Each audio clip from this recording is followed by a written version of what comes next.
Hadi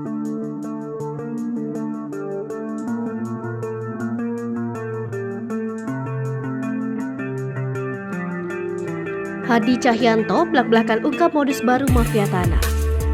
Menteri Agraria dan Tata Ruang, Kepala Ban Pertahanan Nasional, Hadi Cahyanto secara belak-belakan membocorkan beragam modus para mafia tanah. Ini dimulai dari modus mengambil tanah kosong yang bekerjasama dengan oknum BPN dan mengubah data di pusat data informasi yang akhirnya mengeluarkan sertifikat. Hadi juga mengungkapkan modus lain yang dilakukan para mafia tanah, yakni mengubah data fisik maupun yuridis di arah sertifikat. Caranya dengan menghapus, mengubah luas tanah, hingga mengubah nama sang pemilik asli sertifikat. Kemudian, aksi yang dilancarkan oleh mafia tanah adalah terbitnya sertifikat ganda. Ini diketahui saat pemilik sah melihat ada aplikasi Sentuh Tanahku, bahwa mereka bukan pemilik aslinya. Maka dari itu, Kementerian ATR BPN melaksanakan rakernas dalam upaya mengantisipasi agar tidak terjadi permasalahan yang sama. Kementerian ATR BPN juga melibatkan perwakilan dari aparat penegak hukum. Ini berhubungan dengan upaya penyelesaian sengketa dan konflik pertanahan.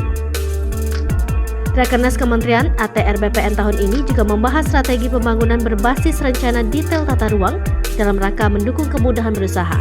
Selain itu, dukungan pembangunan Ibu Kota Nusantara terkait rencana tata ruang dan pengadaan tanah.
Hai pemirsa Sri Popo TV, jangan lupa komen, like, dan subscribe, serta tonton terus berita-berita